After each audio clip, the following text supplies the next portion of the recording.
নমস্কাৰ বন্ধুসকল, সানি টেকনলজি ইউটিউব চেনেলটোলৈ মই সানি আপোনালোক সকলোকে পুনৰবাৰ স্বাগতম জনাইছোঁ। তো বন্ধু বান্ধৱীসকল, আজি সন্ধিয়া আপোনালোকৰ বাবে 9টাকৈ গুৰুত্বপূৰ্ণ খবৰ ওলাই আহিছে। গোটেইকেইটা খবৰে আপোনালোকৰ বাবে বহুতেই গুৰুত্বপূৰ্ণ। তো সম্পূৰ্ণকৈ ভিডিঅ'টো শেষলৈকে স্কিপ নকৰাকৈ চাই থাকক। তো বন্ধু বান্ধৱীসকল, এতিয়ালৈকে যদি ভিডিঅ'টো লাইক কৰা নাই প্লিজ এটা লাইক কৰিব, ভিডিঅ'টো শ্বেয়াৰ কৰিব আপোনালোকৰ ফ্ৰেণ্ডসকলৰ মাজত, আৰু এতিয়ালৈকে যদি চেনেলটো ছাবস্ক্ৰাইব কৰা নাই প্লিজ ছাবস্ক্ৰাইব কৰি ছাইডত থকা যিটো বেল আইকন আছে প্ৰেছ কৰি অল অপশ্যনটো ক্লিক কৰিব। মই যেতিয়া আপোনালোকৰ বাবে এনেকুৱা ধৰণৰ ভিডিঅ'সমূহ দিম তেতিয়া আপোনালোকে সকলোকে ফাৰ্ষ্টত নটিফিকেশ্যনসমূহ পাই থাকিব। তো বন্ধু বান্ধৱীসকল, আহক ভিডিঅ'টো আৰম্ভ কৰোঁ। আজিৰ প্ৰথমটো খবৰ হৈছে এটা গুৰুত্বপূৰ্ণ খবৰ। শ্ৰীমন্ত শংকৰদেৱ কলাক্ষেত্ৰত মিয়া মিউজিয়াম প্ৰসংগ, কি সিদ্ধান্ত ল'ব ৰাজ্য চৰকাৰে? শংকৰদেৱ কলাক্ষেত্ৰত মিয়া মিউজিয়ামৰ বিষয়ক লৈ এতিয়া উত্তাল ৰাজ্যৰ ৰাজনীতি। আচলতে এই বিষয়ত অসম বিধানসভাৰ শিক্ষা বিভাগৰ স্থায়ী কমিটিয়ে দিছিল এক সিদ্ধান্ত। শাসক বিৰোধীৰ 15জনীয়া বিধায়কক লৈ গঠিত এই স্থায়ী কমিটিয়ে বহুকেইটা সিদ্ধান্তৰ ভিতৰৰ এটা সিদ্ধান্ত আছিল শংকৰদেৱ কলাক্ষেত্ৰত চৰ চাপৰিৰ জনজীৱনক প্ৰতিফলিত কৰা এক মিউজিয়াম স্থাপনৰ। এই সন্দৰ্ভত কমিটিয়ে লোৱা সিদ্ধান্ত অসম বিধানসভাত দাখিল কৰা হৈছিল। বিধানসভাত দাখিল কৰা প্ৰতিবেদনক চৰকাৰলৈ কাৰ্যকৰী কৰাৰ বাবে পৰামৰ্শ হিচাপে প্ৰেৰণ কৰে বিধানসভাৰ সচিবালয়ে। শিক্ষা বিভাগৰ স্থায়ী কমিটিৰ দৰে অসম বিধানসভাৰ 24খন কমিটিয়ে লোৱা সিদ্ধান্তসমূহকো একেটা নিয়ম অনুসৰিয়েই বিধানসভাত দাখিল কৰা হয়। সদনত দাখিলৰ পিছত ৰাজ্য চৰকাৰলৈ কাৰ্যকৰী কৰাৰ বাবে পৰামৰ্শ হিচাপে প্ৰেৰণ কৰা হয়। এই নিয়মাৱলীৰ কথা মঙলবাৰে সদৰি কৰে বিধানসভাৰ প্ৰধান সচিব মৃগেন্দ্ৰ কুমাৰ ডেকাই। পিছে বিধানসভাৰ কমিটিসমূহে লোৱা সিদ্ধান্তক কাৰ্যকৰী কৰিবলৈ বাধ্যনে ৰাজ্য চৰকাৰ? ৰাজ্য চৰকাৰে স্থাপন কৰিবনে মিয়া মিউজিয়াম? বিধানসভাৰ প্ৰধান সচিবে সদৰি কৰা মতে চৰকাৰলৈ পৰামৰ্শ হিচাপে প্ৰেৰণ কৰা কমিটিৰ সিদ্ধান্তক কাৰ্যকৰী কৰিবলৈ বাধ্য নহয় চৰকাৰ। চৰকাৰে ভাল বুলি ভাবিলে কাৰ্যকৰী কৰিব পাৰে, নকৰে বুলি ভাবিলে নকৰিব পাৰে। এই ক্ষেত্ৰত বাধ্যবাধকতা নাই। কিন্তু চৰ চাপৰিৰ জনজীৱনক প্ৰতিফলিত কৰিব পৰা এটা মিউজিয়াম শ্ৰীমন্ত শংকৰদেৱ কলাক্ষেত্ৰত স্থাপন কৰাৰ বাবে শিক্ষা বিভাগৰ স্থায়ী কমিটিয়ে লোৱা সিদ্ধান্তক লৈ এতিয়া চলিছে তুমুল ৰাজনীতি। বিধানসভাৰ নিৰ্বাচনৰ পূৰ্বে এই বিষয়টোক লৈ কংগ্ৰেছী বিধায়ক শ্বেৰমান আলী আহমেদে আৰম্ভ কৰি দিয়ে ৰাজনীতি। ইয়াত হাত উজান দিয়ে শাসকীয় বিজেপিয়ে। পাছৰটো খবৰ হৈছে 2 নৱেম্বৰত উচ্চতম ন্যায়ালয়ত হ'ব কা সম্পৰ্কীয় আবেদনৰ শুনানি। সুদীৰ্ঘ 9 মাহৰ মূৰত 2 নৱেম্বৰত উচ্চতম ন্যায়ালয়ত সংশোধিত নাগৰিকত্ব আইন কা সম্পৰ্কীয় আবেদনৰ শুনানি অনুষ্ঠিত হোৱাৰ পূৰ্ণ সম্ভাৱনা আছে। উচ্চতম ন্যায়ালয়ৰ ৱেবছাইটত 2 নৱেম্বৰত এই আবেদনসমূহৰ শুনানিৰ পৰৱৰ্তী দিন হিচাপে উল্লেখ কৰিছে। 22 জানুৱাৰীত কা সন্দৰ্ভত সৰ্বোচ্চ ন্যায়ালয়ত হোৱা শুনানিত ন্যায়ালয়ে কেন্দ্ৰীয় চৰকাৰক 4 সপ্তাহৰ ভিতৰত উত্তৰ দিবলৈ নিৰ্দেশ দিছিল। ন্যায়ালয়ে নিৰ্দিষ্ট কৰি দিয়া সময় উকলি যোৱাৰ পিছত যোৱা মাৰ্চ মাহত কেন্দ্ৰীয় চৰকাৰে কা সন্দৰ্ভত নিজৰ উত্তৰ দাখিল কৰিছিল ন্যায়ালয়ত। কিন্তু কৰোনাৰ বাবে উচ্চতম ন্যায়ালয়ত আবেদনৰ শুনানি অনুষ্ঠিত হোৱা নাছিল। কা আইনক প্ৰত্যাহ্বান জনাই আছু AJYCPকে ধৰি বহু দল সংগঠন তথা ব্যক্তিবিশেষে দাখিল কৰা আবেদনকে ধৰি সমগ্ৰ দেশৰ পৰা প্ৰায় শতাধিক আবেদন ন্যায়ালয়ত দাখিল কৰা হৈছিল। ইফালে 22 জানুৱাৰীত হোৱা শুনানিৰ সময়ত উচ্চতম ন্যায়ালয়ে কা সম্পৰ্কীয় বিষয়টোত উত্তৰ পূৰ্বাঞ্চলৰ আবেদনসমূহ পৃথকে বিবেচনা কৰাৰ কথা উল্লেখ কৰিছিল। পাছৰটো খবৰ হৈছে প্ৰধানমন্ত্ৰী স্বনিধি যোজনাই দেশক নতুন গতি প্ৰদান কৰিছে নৰেন্দ্ৰ মোদী। 1 জুনত প্ৰধানমন্ত্ৰী নৰেন্দ্ৰ মোদীয়ে প্ৰধানমন্ত্ৰী স্বনিধি যোজনা আৰম্ভ কৰিছিল। 2 জুলাইত অনলাইন পৰ্টেল যোগে এই আঁচনিৰ আবেদন আৰম্ভ হৈছিল। এই যোজনাই দেশক প্ৰথমবাৰৰ বাবে নতুন গতি প্ৰদান কৰিছে বুলি ব্যক্ত কৰিছে প্ৰধানমন্ত্ৰী নৰেন্দ্ৰ মোদীয়ে। এই যোজনাত ঋণ সহজে উপলব্ধ আৰু লগতে সময় প্ৰচাৰৰ ওপৰত সুতৰ বাবে 7% ৰেহাই প্ৰদান কৰিব। লগতে যদি আপুনি ডিজিটেল লেনদেন পৰিশোধ কৰে মাহে 100 টকালৈকে আপোনাৰ একাউণ্টত কেছবেক হিচাপে ক্ৰেডিট কৰা হ'ব বুলি ব্যক্ত কৰে প্ৰধানমন্ত্ৰী নৰেন্দ্ৰ মোদীয়ে। প্ৰধানমন্ত্ৰী স্বনিধি আঁচনিৰ জৰিয়তে লাভান্বিত হোৱা সকলে আনন্দ লাভ কৰিছে। আগতে চাকৰি কৰা লোকসকলে ঋণ পাবলৈ বেংকলৈ যোৱাৰ কথা ভাবিব পাৰিছিল, কিন্তু এতিয়া দৰিদ্ৰ মানুহে বেংকৰ ভিতৰলৈ যোৱাৰ কথা ভাবিব পাৰিছে বুলি ব্যক্ত কৰে নৰেন্দ্ৰ মোদীয়ে। পাছৰটো খবৰ হৈছে কাশ্মীৰত মাটিৰ ওপৰত আজিৰে পৰা নাথাকে খিলঞ্জীয়াৰ অধিকাৰ। কেন্দ্ৰীয় শাসিত জম্মু কাশ্মীৰক লৈ কেন্দ্ৰই কৰিছে বৃহৎ ঘোষণা। এতিয়াৰ পৰা কাশ্মীৰত আপুনি যদি বিচাৰে দোকান খুলি মাটি কিনিব পাৰিব। কেন্দ্ৰীয় চৰকাৰৰ নতুন ঘোষণা অনুসৰি মিউনিচিপাল এৰিয়া আৰু নগৰীয়া এলেকাত সকলো ভাৰতীয় নাগৰিকে ক্ৰয় কৰিব পাৰিব মাটি। মাটি ক্ৰয় কৰিবলৈ প্ৰয়োজন হ'ব স্থানীয় বাসিন্দা বা ষ্টেট ছাবজেক্ট হোৱাৰ। ঔদ্যোগিক অঞ্চল হিচাপে চিহ্নিত এলেকাসমূহো মুক্ত কৰি দিয়া হৈছে। জম্মু কাশ্মীৰৰ উপৰাজ্যপাল মনোজ সিনহাই মঙলবাৰে জনোৱা মতে জম্মু কাশ্মীৰৰ ঔদ্যোগিক বিকাশৰ কাৰণে এই পদক্ষেপ গ্ৰহণ কৰা হৈছে। অৱশ্যে কৃষিভূমিসমূহ কৃষকৰ কাৰণে সংৰক্ষিত কৰি ৰখা হৈছে। অন্যহাতেদি জম্মু কাশ্মীৰত অন্ত পৰিল ৰণবীৰ দণ্ডবিধি আইন। এতিয়াৰ পৰা কেন্দ্ৰীয় শাসিত অঞ্চলটোত প্ৰযোজ্য হ'ব ভাৰতীয় দণ্ডবিধি আইন আৰু ক্ৰিমিনেল প্ৰডিউচাৰ কোড। কেন্দ্ৰীয় গৃহ সচিব অজয় ভল্লাৰ স্বাক্ষৰিত এখন ৰাজপত্ৰিত জাননীৰ যোগেদি এই পদক্ষেপসমূহৰ ঘোষণা কৰা হয়। উল্লেখযোগ্য এই ঘোষণাত প্ৰত্যক্ষ আৰু পৰোক্ষভাৱে বিতাড়িত কাশ্মীৰৰ পণ্ডিতসকলৰ পুনৰ সংস্থাপনৰ ক্ষেত্ৰত কোনো পদক্ষেপে স্থান পোৱা পৰিলক্ষিত হোৱা নাই। পাছৰটো খবৰ হৈছে মঙলবাৰে মহানগৰীৰ ক'ত ক'ত বন্ধ থাকিব সুৰাৰ বিপণী। কামৰূপ মহানগৰ জিলা প্ৰশাসনৰ নিৰ্দেশনা অনুসৰি মহানগৰীৰ ভৰলুমুখ থানাৰ এলেকাৰ লগতে জালুকবাৰী গোটানগৰ অঞ্চলত সুৰাৰ বিপণী বাৰসমূহ বন্ধ থাকিব। কামৰূপ মহানগৰ জিলা প্ৰশাসনে ২৬ অক্টোবৰত এই নিৰ্দেশনা দিয়ে। এটি ৰোডৰ পৰা আদাবাৰীৰ লগতে মালিগাঁও পাণ্ডু এলেকাটো বন্ধ থাকিব সুৰাৰ বিপণীৰ লগতে বাৰসমূহ। দুৰ্গা পূজাৰ মূৰ্তি বিসৰ্জন অনুষ্ঠানৰ বাবে এই নিৰ্দেশনা দিয়ে কামৰূপ মহানগৰ জিলা প্ৰশাসনে। পাছৰটো খবৰ হৈছে সন্তানৰ লালনৰ বাবে অবিবাহিত চৰকাৰী পুৰুষ চাকৰিয়ালেও লাভ কৰিব ছুটি। পিছে কেনেকৈ? এতিয়াৰে পৰা সন্তান লালনৰ বাবে অবিবাহিত চৰকাৰী পুৰুষ চাকৰিয়ালেও ছুটি লাভ কৰিব। কেন্দ্ৰীয় মন্ত্ৰী জিতেন্দ্ৰ সিঙে এই কথা ঘোষণা কৰিছে। মন্ত্ৰীগৰাকীয়ে ঘোষণা কৰি কয় যে এই সম্পৰ্কীয় বিলখন ২০১৮ চনতে গৃহীত কৰা হৈছিল যদিও ইয়াৰ সম্পৰ্কে বৰ বিশেষ অৱগত নহয় দেশৰ জনতা। এই সম্পৰ্কে কি ক'লে কেন্দ্ৰীয় মন্ত্ৰী জিতেন্দ্ৰ সিঙে? ১ নম্বৰতে কৈছে শিশুৰ যতন ল'বলৈ সাধাৰণতে মহিলা কৰ্মচাৰীৰ বাবে ছুটি প্ৰদান কৰা হয়, কিন্তু ইয়াৰ জৰিয়তে সন্তানৰ বয়স ১৮ বছৰ হোৱাৰ পূৰ্বে এজন পুৰুষ কৰ্মচাৰীয়ে নিজৰ সুবিধা অনুযায়ী সৰ্বাধিক ২ বছৰৰ ছুটি লাভ কৰিব। ২ নম্বৰতে তেওঁ কৈছে যে দৰমহাসহ এই ছুটি লাভ কৰিব চৰকাৰী পুৰুষ কৰ্মচাৰীয়ে। ৩ নম্বৰতে কৈছে যে কিন্তু এটা বছৰতে তৃতীয়বাৰ বাবে এই ছুটি ল'ব নোৱাৰিব পুৰুষ কৰ্মচাৰীয়ে। ৪ নম্বৰতে কৈছে ২০১৮ চনতেই পাছ হোৱা এই নিয়ম কেৱল অকলশৰীয়া চৰকাৰী পুৰুষ কৰ্মচাৰীৰ বাবেহে চৰকাৰে প্ৰৱৰ্তন কৰিছে। মন্ত্ৰীগৰাকীৰ মতে এই সম্পৰ্কে চৰ্চাহে হোৱা নাই। ৫ নম্বৰতে ঘোষণা কৰিছে ৭৩০ দিনৰ ছুটীৰ প্ৰথম ৩৬৫ দিনৰ ছুটীত কৰ্মচাৰীসকলে সম্পূৰ্ণ দৰমহা লাভ কৰিব। বাকী ৩৬৫ দিনৰ ছুটীত ছুটী লোৱা কৰ্মচাৰীজনে লাভ কৰিব ৮০% দৰমহা। ৬ নম্বৰতে ঘোষণা কৰিছে বিপত্নীক, ডিভোৰ্চী আৰু অবিবাহিত চৰকাৰী পুৰুষ কৰ্মচাৰীয়ে লাভ কৰিব এই ছুটী।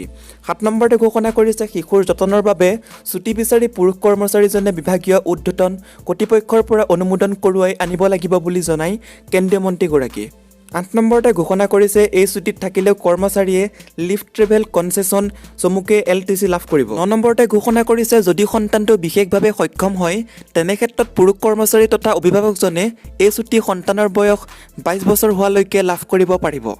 ১০ নম্বৰতে ঘোষণা কৰিছে কৰ্মচাৰীসকলৰ জীৱন যাপন কৰিবলৈ সহজসাধ্য কৰি তোলাৰ লক্ষ্যৰে এই নিয়ম প্ৰৱৰ্তন কৰি বুলি জনাইছে মন্ত্ৰীগৰাকীয়ে উল্লেখ কৰে। চৰটো খবৰ হৈছে তিনিচুকীয়াৰ দেওবৰীয়া বজাৰ প্ৰকল্পৰ আধাৰশিলা স্থাপন মন্ত্ৰী হিমন্ত বিশ্ব শৰ্মাৰ। তিনিচুকীয়া চহৰৰ দেওবৰীয়া বজাৰ প্ৰকল্পৰ আধাৰশিলা স্থাপন কৰে মন্ত্ৰী ডক্টৰ হিমন্ত বিশ্ব শৰ্মাই। ২০২০-২১ বৰ্ষৰ চহৰ আন্তঃগাঁথনি উন্নয়ন পুঁজিৰ অধীনত নিৰ্মাণ হ'ব এই বজাৰ। ৫.২৯ কোটি টকা ব্যয়েৰে নিৰ্মাণ হ'বলগীয়া এই প্ৰকল্পটোৱে ব্যৱসায়ী আৰু গ্ৰাহকসকলক যথেষ্ট উপকৃত কৰিব বুলি মন্তব্য কৰে মন্ত্ৰী ডক্টৰ হিমন্ত বিশ্ব শৰ্মাই। মন্ত্ৰী ডক্টৰ হিমন্ত বিশ্ব শৰ্মাৰ লগত উপস্থিত থাকে খাদ্য সংশোধন উদ্যোগ মন্ত্ৰালয়ৰ মানসিক কেন্দ্ৰীয় ৰাজ্যিক মন্ত্ৰী ৰামেশ্বৰ তেলী আৰু মন্ত্ৰী সঞ্জয় কিষাণ, সাংসদ শ্ৰীযুত প্ৰধান বৰুৱা। পাছৰটো খবৰ হৈছে দেশৰ শক্তি খণ্ডৰ ভৱিষ্যত উজ্জ্বল নিৰাপত্তাই চৰকাৰৰ অন্যতম লক্ষ্য। দেশৰ শক্তি খণ্ডৰ ভৱিষ্যত উজ্জ্বল, নিৰাপদ আৰু শক্তিৰ নিৰাপত্তাই চৰকাৰৰ অন্যতম প্ৰধান লক্ষ্য। এই মন্তব্য প্ৰধানমন্ত্ৰী নৰেন্দ্ৰ মোদীৰ ইণ্ডিয়া এনাৰ্জি ফ'ৰাম ভাৰ্চুৱেল যোগে সম্বোধন কৰি প্ৰধানমন্ত্ৰী মোদীয়ে এই মন্তব্য আগবঢ়াই কয় যে দেশৰ শক্তি খণ্ডৰ মানচিত্ৰখন ৭টা মূল্য চালকৰ দ্বাৰা পৰিচালিত কৰিব লাগিব। সূৰ্য দেৱতাৰ ৰথ ৭টা ঘোঁৰাৰ দ্বাৰা চালিত হোৱাৰ লেখীয়াকৈ দেশৰ শক্তি মানচিত্ৰখন ৭টা চালকৰ দ্বাৰা পৰিচালনা কৰিব লাগিব। প্ৰধানমন্ত্ৰী মোদীয়ে মন্তব্যত প্ৰকাশ কৰা ৭টা চালক হৈছে গেছ আধাৰিত অৰ্থনীতিৰ দিশে পদক্ষেপ ক্ষীপ্ৰতৰ কৰি তুলিব লাগিব, পেট্ৰলিয়াম আৰু কয়লাৰ লেখীয়া জীৱাশ্ম ইন্ধনক পৰিচ্ছন্ন ব্যৱহাৰত গুৰুত্ব দিব লাগিব, জৈৱ ইন্ধনক গুৰুত্ব দি ঘৰুৱা সম্পদৰ ওচৰত অধিক নিৰ্ভৰশীল হ'ব লাগিব। ২০৩০ চনৰ ভিতৰত নৱীকৰণ শক্তি ৪৫০ গিগাৱাট আহৰণ কৰাৰ বাবে লক্ষ্য নিৰ্ধাৰণ সম্পূৰ্ণ কৰিব লাগিব, কাৰ্বনবিহীন বিদ্যুতৰ অৰিহণা বৃদ্ধি কৰিব লাগিব। তদুপৰি হাইড্ৰজেনকে ধৰি উজ্জীৱিত ইন্ধনৰ দিশে দেশক আগবঢ়াই নিব লাগিব, সমগ্ৰ শক্তি পদ্ধতিৰ ডিজিটেল উদ্ভাৱনক গুৰুত্ব দিব লাগিব, শক্তি খণ্ডৰ মানচিত্ৰক এনেদৰে আগবঢ়াই নিব লাগিব বুলি উল্লেখ কৰি প্ৰধানমন্ত্ৰী নৰেন্দ্ৰ মোদীয়ে পুনৰ কয় যে মহামাৰী কৰোণাসৃষ্ট পৰিস্থিতিৰ পৰিপ্ৰেক্ষিতত আন্তৰ্জাতিক শক্তিৰ চাহিদা ১/৩ হ্ৰাস পাইছে। বিনিয়োগৰ ক্ষেত্ৰত কোম্পানীসমূহে অনীহা প্ৰকাশ কৰিছে, অৰ্থাৎ বিনিয়োগত নেতিবাচক প্ৰভাৱ পৰিছে। বিশ্বজুৰি শক্তি খণ্ডত চাহিদা হ্ৰাস পালেও তেওঁ বিশ্বাস কৰে যে আন্তৰ্জাতিক শক্তিৰ চাহিদা ভাৰতে পৰিচালিত কৰিব পাৰিব। দেশৰ শক্তি খণ্ডটো বিকাশকেন্দ্ৰিক বিনিয়োগ বন্ধুত্বমূলক আৰু পৰিৱেশ সচেতনমূলক হ'ব লাগিব বুলি উল্লেখ কৰি প্ৰধানমন্ত্ৰী নৰেন্দ্ৰ মোদীয়ে কয় যে বিগত 5 বছৰ ধৰি দেশৰ শক্তি খণ্ডত ৰূপান্তৰিত সংস্কাৰ আনিবলৈ সক্ষম হৈছে। বিগত 5 বছৰ ধৰি দেশৰ সংস্কাৰ যাত্ৰা সকলো খণ্ডতে দ্ৰুতগতিত আগবাঢ়িছে আৰু এই প্ৰভাৱ শক্তি খণ্ডটো স্পষ্ট ৰূপত প্ৰতিফলিত হৈছে। দেশক গেছ আধাৰিত অৰ্থনীতি হিচাপে গঢ়ি তোলাত প্ৰাধান্য দি প্ৰধানমন্ত্ৰী নৰেন্দ্ৰ মোদীয়ে কয় যে দেশত প্ৰতি বছৰে তেল শোধনাগাৰৰ ক্ষমতা 250 নিযুত টন হৈ আছে। ইয়াৰ পৰিমাণ প্ৰতি বছৰে 2025 চনৰ ভিতৰত 450 নিযুত টন কৰিবলৈ পদক্ষেপ গ্ৰহণ কৰা হৈছে। দেশক আত্মনিৰ্ভৰশীল কৰাৰ প্ৰতি গুৰুত্ব দিয়ে সকলো খণ্ডতে আত্মনিৰ্ভৰ ভাৰত মন্ত্ৰক প্ৰাধান্য দিয়া প্ৰসংগ উল্লেখ কৰে প্ৰধানমন্ত্ৰী নৰেন্দ্ৰ মোদীয়ে। পাছৰটো খবৰ হৈছে 70,000 ফোন পাব মাত্ৰ 25,000 টকাতেই। কেনেকৈ? আপুনিও কি এই ফোন লোৱাৰ বাবে ইচ্ছুক আছিল নেকি? কিন্তু ফ্লিপকাৰ্ট বিগ বিলিয়ন ডে বিক্ৰীৰ সময়ত সুযোগ গ'লেও পুনৰ আহিছে আন এক সুযোগ। ফ্লিপকাৰ্টৰ দেৱালীৰ বিক্ৰীত এইবাৰ এইটো ফোন খুব সস্তাতে পাব গ্ৰাহকে। LG G8X Flipkart big billion ডেত ফোনটোৰ প্ৰতি গ্ৰাহকৰ প্ৰবল আগ্ৰহ আছিল।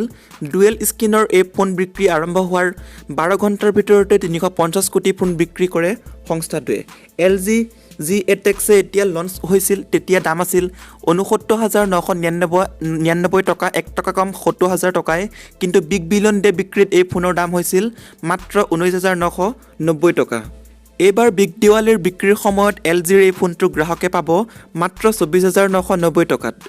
মন কৰিবলগীয়া যে এক্সিছ বেংক ক্ৰেডিট আৰু ডেবিট কাৰ্ড EMI ট্ৰানজেকশ্যন কৰিলে ইণ্টাৰেষ্ট ডিছকাউণ্ট পাব 10% পৰ্যন্ত। যিকোনো বেংকৰ কাৰ্ডৰে মাধ্যমেৰে এই ফোন EMIত ল'ব পাৰিব গ্ৰাহকসকলে। 16,400 টকা পৰ্যন্ত এক্সচেঞ্জ অফাৰ দিয়া হ'ব। উল্লেখ্য যে LGৰ এই ফোনটো 6.4 inch HD plus vision display আছে। স্ক্ৰীনৰ এছপেক্ট ৰেচিঅ' আৰু 19.5.9 লগতে 2.1 ইঞ্চিৰ এখন ছেকেণ্ডাৰী ডিছপ্লে আছে। তাত টাইম বেটাৰী আৰু অন্য নটিফিকেশ্যন দেখা পাব। লগতে কোৱালকম স্নেপড্ৰেগন 855 প্ৰচেছৰ আছে এই ফোনটোত। পাছৰটো খবৰ হৈছে বিজেপি AGP কংগ্ৰেছ সকলোৱে সাম্প্ৰদায়িক ৰাজনীতি কৰিব বিচাৰিছে। মিয়া সংগ্ৰহালয়ৰ সন্দৰ্ভত লুৰিণজ্যোতিৰ মন্তব্য। শংকৰদেৱৰ কলাক্ষেত্ৰত মিয়া সংগ্ৰহালয় স্থাপনৰ সন্দৰ্ভত টিংখাঙত আছুৰ সম্পাদক লুৰিণজ্যোতি গগৈৰ প্ৰতিক্ৰিয়া। মঙলবাৰে টিংখাঙৰ ধমনত অনুষ্ঠিত টিংখাং আছুৰ 20তম এদিনীয়া অধিৱেশনৰ লগত সংগতি ৰাখি নিৰ্মাণ কৰি উলিওৱা নৱনিৰ্মিত শ্বহীদ বেদী শুভ উদ্বোধন কৰি সংবাদ মাধ্যমৰ আগতে এনেদৰে মন্তব্য কৰে আছুৰ সম্পাদক লুৰিণজ্যোতি গগৈয়ে। কংগ্ৰেছৰ বিধায়ক চেয়াৰমান আলীয়ে শংকৰদেৱ কলাক্ষেত্ৰত মিয়া সংগ্ৰহালয় স্থাপন কৰিব লাগে বুলি কোৱা মন্তব্যৰ সন্দৰ্ভত মত ব্যক্ত কৰি কয় যে এয়া বিজেপি AGP কংগ্ৰেছ সকলোৱে সাম্প্ৰদায়িক ৰাজনীতি কৰিব বিচাৰিছে। ইফালে অগপ সভাপতি অতুল বৰাই অসমৰ নতুনকৈ গঠন হোৱা ৰাজনৈতিক দলসমূহৰ নাম নিৰ্বাচনৰ সময়লৈকে অসমৰ ৰাইজে পাহৰি যাব বুলি কৰা মন্তব্যৰ সন্দৰ্ভতো আছুৰ সম্পাদকগৰাকীয়ে প্ৰতিক্ৰিয়া প্ৰকাশ কৰি কয় যে অগপ দলটোৰ কথাহে অসমৰ ৰাইজে পাহৰি গৈছে। বৰ্তমান দলটোৰ সভাপতিজনৰে নাম অসমৰ ৰাইজে নাজানে বুলি কটাক্ষ কৰে আছুৰ সম্পাদকজনে। তদুপৰি বিজেপি সভাপতি ৰঞ্জিত দাসে অজিত ভূঞা দলটোৰ নাম অসমৰ 99% মানুহে নাজানে বুলি কোৱাৰ সন্দৰ্ভতো প্ৰতিক্ৰিয়া প্ৰকাশ কৰে লুৰিণজ্যোতি গগৈয়ে। ঐক্যবদ্ধ জাতীয়তাবাদৰ কোনো বিকল্প নাই বুলি কৈ সকলো জাতীয়তাবাদী দল একত্ৰিত নহ'লে বিজেপি আৰু কংগ্ৰেছে ইয়াৰ মুনাফা লাভ কৰিব বুলি মন্তব্য কৰে। আৰু আজিৰ শেহতীয়া খবৰটো হৈছে স্বামীয়ে ব্যৱহাৰ কৰিব নোৱাৰিব পত্নীৰ ATM কাৰ্ড। ATM ব্যৱহাৰকাৰীৰ বাবে SBI বান্ধি দিছে কিছুমান নতুন নিয়ম। এতিয়াৰে পৰা স্বামীয়ে ব্যৱহাৰ কৰিব নোৱাৰিব পত্নীৰ ATM কাৰ্ড।